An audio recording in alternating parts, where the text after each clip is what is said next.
29ನೇ ಪ್ರಶ್ನೆಯನ್ನ ಗಮನಿಸಿ. ಕೊಟ್ಟಿರುವ ಚಿತ್ರದಲ್ಲಿ ಎಸಿಬಿ ಒಂದು ಅರ್ಧವೃತ್ತವಾಗಿದೆ. ಎಬಿ ಬರೋಬ್ಬರಿ 10 ಸೆಂಟಿಮೀಟರ್ ಮತ್ತು ಎಸಿ ಬರೋಬ್ಬರಿ 6 ಸೆಂಟಿಮೀಟರ್ ಆಗಿದ್ದರೆ ಅರ್ಧವೃತ್ತದಲ್ಲಿನ ವೃತ್ತ ಖಂಡಗಳ ವಿಸ್ತೀರ್ಣವನ್ನ ಕಂಡುಹಿಡಿಯಿರಿ ಅಂತ ಹೇಳ್ತಾ ಇದ್ದಾರೆ. ಸೊ ಇಲ್ಲಿ ಏನ್ ಮಾಡ್ತಾ ಇದ್ದಾರೆ, ಅರ್ಧವೃತ್ತದ ವಿಸ್ತೀರ್ಣದಲ್ಲಿ ಏನ್ ಮಾಡ್ಬೇಕು ನಾವು, ಈ ಒಂದು ತ್ರಿಭುಜದ ವಿಸ್ತೀರ್ಣವನ್ನ ಕಳೆದಾಗ ನಮ್ಗೆ ಏನ್ ಸಿಗತ್ತೆ, ಅರ್ಧವೃತ್ತ ಖಂಡದ ವಿಸ್ತೀರ್ಣ ಸಿಗತ್ತೆ.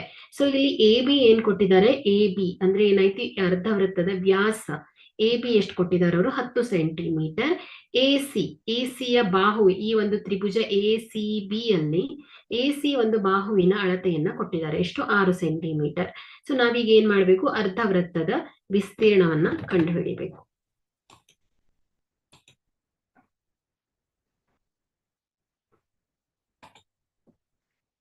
ನೋಡಿ, ಕೊಟ್ಟಿರುವ ಅಂಶಗಳನ್ನ ಬರ್ಕೊಳ್ಳೋಣ. ಎ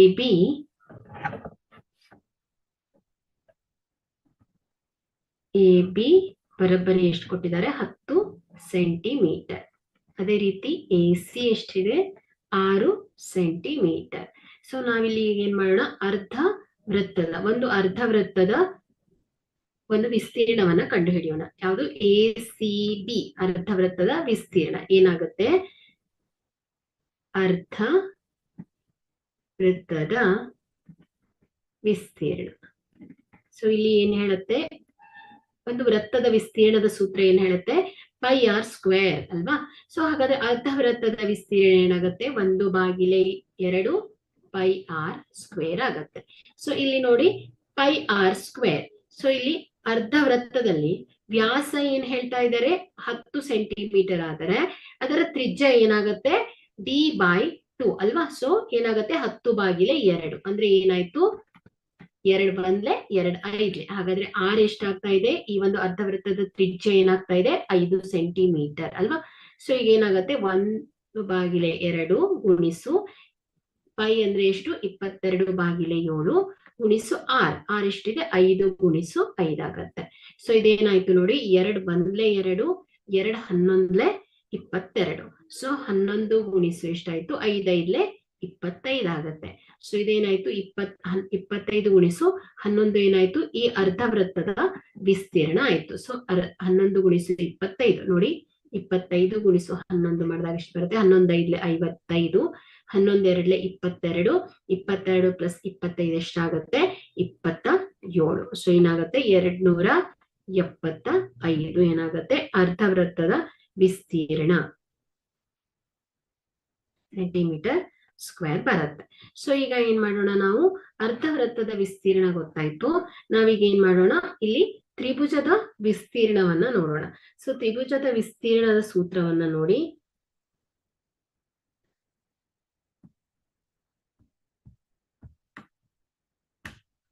ಸೊ ತ್ರಿಭುಜದ ವಿಸ್ತೀರ್ಣ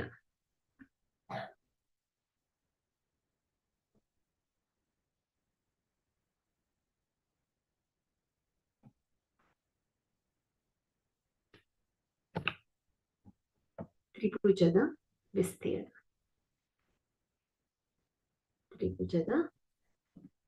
ವಿಸ್ತೀರ್ಣ ಬರೋಬ್ಬರಿ ಏನು, ಅರ್ಧ ಗುಣಿಸು ಪಾದ ಗುಣಿಸು ಎತ್ತರ ಅಲ್ವಾ. ಸೊ ಅರ್ಧ ಗುಣಿಸು ಪಾದ ಗುಣಿಸು ಎತ್ತರ. ಸೊ ಇಲ್ಲಿ ಈ ಒಂದು ಚಿತ್ರವನ್ನ ಗಮನಿಸಿ. ಸೊ ಇಲ್ಲಿ ಏನಾಗ್ತಾ ಇದೆ, ಇಲ್ಲಿ ಎ ಸಿ ಏನಾಗ್ತಾ ಇದೆ, ತ್ರಿಭುಜ ಎ ಸಿ ಬಿ ಅನ್ನ ಗಮನಿಸಿ. ಇಲ್ಲಿ ಎ ಸಿ ಏನಾಗುತ್ತೆ, ಈ ಒಂದು ತ್ರಿಭುಜದ ಪಾದ ಆದ್ರೆ, ಸೊ ಇಲ್ಲಿ ಬಿ ಸಿ ಏನಾಗುತ್ತೆ, ಈ ಒಂದು ತ್ರಿಭುಜದ ಎತ್ತರ ಆಗತ್ತೆ. ಇದು ಹೈಟ್ ಆಗ್ತದೆ, ಇದು ಬೇಸ್ ಆಗತ್ತೆ ಅಲ್ವಾ. ಸೊ ಹಾಗಾದ್ರೆ ಇಲ್ಲಿ ನಮ್ಗೆ ಏನ್ ಗೊತ್ತಿದೆ, ಎ ಸಿ ಅಲ್ವಾ. ಸೊ ಎ ಸಿ ಏನಾಗಿದೆ, ಪಾದದ ಅಳತೆಯನ್ನ ಅವ್ರು ಕೊಟ್ಬಿಟ್ಟಿದ್ದಾರೆ. ಎಷ್ಟು, ಎ ಸಿ 6 ಸೆಂಟಿಮೀಟರ್ ಅಂತ ಕೊಟ್ಟಿದ್ದಾರೆ. ಬಟ್ ಇಲ್ಲಿ ಬಿ ಸಿ ಅಳತೆ, ಬಿ ಸಿ ಏನು, ಈ ಒಂದು ತ್ರಿಭುಜದ ಎತ್ತರ. ಸೊ ಎತ್ತರವನ್ನ ಕೊಟ್ಟಿಲ್ಲ. ಸೊ ನಾವಿಲ್ಲಿ ನೋಡಿ, ಈ ಒಂದು ಅರ್ಧವೃತ್ತದಲ್ಲಿ ಎ ಸಿ ಮತ್ತು ಬಿ ಸಿಗಳು ಏನಾಯ್ತು, ಜ್ಯಾಗಳಲ್ವಾ. ಸೊ ಜ್ಯಾಗಳಿಂದ ಉಂಟಾದ ಕೋನಗಳು ಯಾವಾಗಲೂ ಲಂಬ ಕೋನವಾಗಿರುತ್ತೆ. ಹಾಗಾದ್ರೆ ಇದೇನಾಯ್ತು, 90 ಡಿಗ್ರಿ ಆಗತ್ತೆ.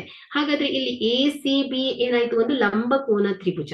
ಸೊ ಇದು ಲಂಬ ಕೋನ ತ್ರಿಭುಜ ಆದ್ರೆ ನಾವ್ ಏನ್ ಬಳಸ್ಬೋದು, ಪೈಥಾಗೋರಸ್ ಪ್ರಮೇಯದ ಪ್ರಕಾರ ಏನ್ ಹೇಳ್ಬೋದು, ಎ ಬಿ ಸ್ಕ್ವೇರ್ ಬರೋಬ್ಬರಿ ಏನಾಗುತ್ತೆ, ಎ ಸಿ ಸ್ಕ್ವೇರ್ ಅಧಿಕ್ ಬಿ ಸಿ ಸ್ಕ್ವೇರ್ ಆಗತ್ತೆ. ಸೊ ಹಾಗಾದ್ರೆ ನಾನು ಇಲ್ಲಿ ಏನ್ ಬರಿಬಹುದು, ಎ ಬಿ ಸ್ಕ್ವೇರ್ ಬರಬರಿ ಎ ಸಿ ಸ್ಕ್ವೇರ್ ಅಧಿಕ್ ಬಿ ಸಿ ಸ್ಕ್ವೇರ್. ಇಲ್ಲಿ ಎ ಬಿ ಅಂದ್ರೆ ಏನಾಯ್ತು, ಈ ಅರ್ಧವೃತ್ತದ ವ್ಯಾಸ ಅಲ್ವಾ. ಸೊ ಈ ಬಾಹುವಿನ ಅಳತೆ ಎಷ್ಟು ಕೊಟ್ಟಿದ್ದಾರೆ ಅವರು, 10 ಸೆಂಟಿಮೀಟರ್. ಅದೇ ರೀತಿ ಎ ಸಿ ಎಷ್ಟು ಕೊಟ್ಟಿದ್ದಾರೆ ಅವರು, 6 ಸೆಂಟಿಮೀಟರ್ ಅಂತ ಕೊಟ್ಟಿದ್ದಾರೆ. ಸೊ ಹಾಗಾದ್ರೆ ಇಲ್ಲಿ ಎ ಬಿ ಸ್ಕ್ವೇರ್ ಅಲ್ವಾ, 10⁻2 ಬರಬರಿ ಎ ಸಿ ಸ್ಕ್ವೇರ್ ಎಷ್ಟಿದೆ, 6 square plus B C square. So ಇದೇನಾಗತ್ತೆ, ಬಿ ಸಿ ಸ್ಕ್ವೇರ್ ಬರಬರಿ ಏನಾಗತ್ತೆ, 10⁻2 ಮೈನಸ್ 6⁻2. ಸೊ ಇಲ್ಲಿ ಬಿ ಸಿ ಸ್ಕ್ವೇರ್ ಬರಬರಿ ಏನಾಗ್ತಾ ಇದೆ, 100 ಮೈನಸ್ 6 ಎಷ್ಟು, 36. ಸೊ ಇಲ್ಲಿ ಏನಾಗತ್ತೆ, ಬಿ ಸಿ ಬರಬರಿ ಏನಾಯ್ತು, ವರ್ಗಮೂಲ 100 ಮೈನಸ್ 36. ಸೊ ಇಲ್ಲಿ ಬಿ ಸಿ ಬರಬರಿ ಏನಾಗುತ್ತೆ, 100 ಮೈನಸ್ 36 ಎಷ್ಟು ಬರುತ್ತೆ, 64. ಸೊ ಇದೇನಾಯ್ತು, ಬಿ ಸಿ ಬರಬರಿ ಏನಾಗುತ್ತೆ, ವರ್ಗಮೂಲ 64 ಅಂದ್ರೆ ಏನಾಗುತ್ತೆ, 8 ಅಲ್ವಾ. ಸೊ 8 × 64. ಹಾಗಾದ್ರೆ ನಮ್ಗೆ ಇಲ್ಲಿ ಬಿ ಸಿ ಅಳತೆ ಕೂಡ ಗೊತ್ತಾಯ್ತು. ಸೊ ಬಿ ಸಿ ಎಷ್ಟು ಬಂತು ನಮ್ಗೆ, 8 ಸೆಂಟಿಮೀಟರ್ ಅಂತ ಗೊತ್ತಾಯ್ತು. ಹಾಗಾದ್ರೆ ಈಗ ನಾವೇನ್ ಮಾಡ್ಬೋದು, ಈ ತ್ರಿಭುಜದ ವಿಸ್ತೀರ್ಣವನ್ನ ಕಂಡುಹಿಡಿಯಬಹುದು. ತ್ರಿಭುಜದ ವಿಸ್ತೀರ್ಣ ಏನು, ಅರ್ಧ ಗುಣಿಸು ಪಾದ ಗುಣಿಸು ಎತ್ತರ ಅಲ್ವಾ. ಸೊ ಹಾಗಾದ್ರೆ ಇಲ್ಲಿ ಏನಾಯ್ತು, ಅರ್ಧ ಗುಣಿಸು ಪಾದ ಎಷ್ಟಿದೆ, 6 ಗುಣಿಸು ಎತ್ತರ ಎಷ್ಟು ಬಂತು, ನಾವೀಗ ಪಿ ಸಿ ಎಷ್ಟಲ್ವಾ, 8 ಸೆಂಟಿಮೀಟರ್. ಸೊ ಇದೇನಾಗುತ್ತೆ, 2 1 2 2 3 6, 8 3 ಎಷ್ಟು ಬರ್ತಾ ಇದೆ, 24 ಸೆಂಟಿಮೀಟರ್ ಸ್ಕ್ವೇರ್. ಸೊ ಇದೇನಾಯ್ತು, ತ್ರಿಭುಜದ ವಿಸ್ತೀರ್ಣ. ಸೊ ಇದೇನಾಯ್ತು, ತ್ರಿಭುಜದ ವಿಸ್ತೀರ್ಣ. ಸೊ ನಮ್ಗೆ ಈಗ ಏನ್ ಬೇಕು, ಅರ್ಧವೃತ್ತದ ವಿಸ್ತೀರ್ಣ. ಸೊ ಅರ್ಧ ವೃತ್ತದಲ್ಲಿನ ವೃತ್ತಖಂಡಗಳ ವಿಸ್ತೀರ್ಣ ಬೇಕು. ಸೊ ನಾವೇನ್ ಮಾಡ್ಬೇಕು, ಇಲ್ಲಿ ಈ ಅರ್ಧ ವೃತ್ತದ ವಿಸ್ತೀರ್ಣದಲ್ಲಿ ಏನ್ ಮಾಡ್ಬೇಕು, ತ್ರಿಭುಜದ ವಿಸ್ತೀರ್ಣವನ್ನ ಕಳೆದಾಗ ನಮ್ಗೆ ಈ ಅರ್ಧ ವೃತ್ತ ಖಂಡಗಳ ವಿಸ್ತೀರ್ಣ ಸಿಗತ್ತೆ.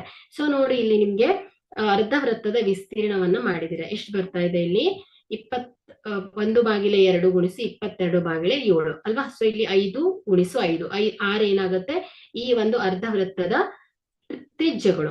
ಸೊ ಇಲ್ಲಿ ಏನಾಯ್ತು, 2 1 2 2 11. ಸೊ ಇದೆಷ್ಟು ಬಂತು, 5 5 25 ಗುಣಿಸು 11 ಅಲ್ವಾ. ಸೊ ಹಾಗಾದ್ರೆ ಇಲ್ಲಿ 275 ಸೆಂಟಿಮೀಟರ್ ಸ್ಕ್ವೇರ್ ಬಂದಿದೆ. ಸೊ ಇಲ್ಲಿ ಏನ್ ಮಾಡೋಣ ನಾವೀಗ, ಅರ್ಧ ವೃತ್ತದ ವಿಸ್ತೀರ್ಣದಲ್ಲಿ ಸೊ ಇಲ್ಲಿ ವೃತ್ತಖಂಡದ ವಿಸ್ತೀರ್ಣ ಬರಬ್ಬರಿ ಏನಾಗ್ತಾ ಇದೆ, ಅರ್ಧ ವೃತ್ತದ ವಿಸ್ತೀರ್ಣ ಮೈನಸ್ ಏನಾಗತ್ತೆ, ತ್ರಿಭುಜದ ವಿಸ್ತೀರ್ಣ ಆಗತ್ತೆ, ತ್ರಿಭುಜದ ವಿಸ್ತೀರ್ಣ. ಸೊ ಇದೇನ್ ಬರುತ್ತೆ, ಅರ್ಧ ವೃತ್ತದ ವಿಸ್ತೀರ್ಣ ಎಷ್ಟು ಬಂದಿದೆ ನಮ್ಗೆ,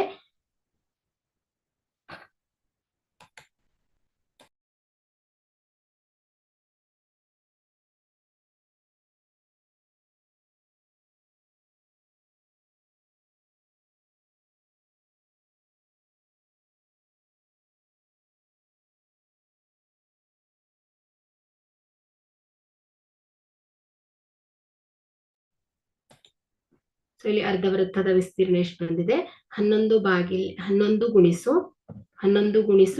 25/7 ಅಲ್ವಾ. ಸೊ ಇಲ್ಲಿ 7 ನೋಡಿ, 7 ಏನಾಗಿದೆ, ಕ್ಯಾನ್ಸಲ್ ಆಗಿಲ್ಲ. ಸೊ ಹಾಗಾದ್ರೆ /7 ಬರುತ್ತೆ. ಸೊ /7. ಸೊ ಇದೇನಾಗ್ತಾ ಇದೆ, 275/7.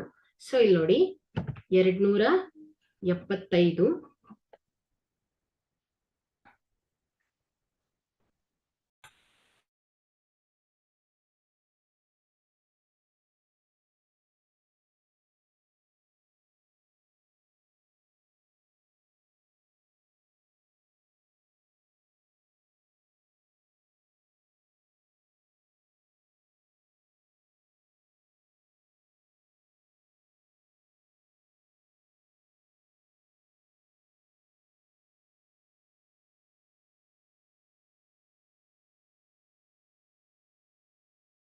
ಅರ್ಧ ವೃತ್ತದ ವಿಸ್ತೀರ್ಣ ಏನ್ ಬರ್ತಾ ಇದೆ ಇಲ್ಲಿ, 275/7 ಮೈನಸ್ 24 ಸೆಂಟಿಮೀಟರ್ ಆಗತ್ತೆ.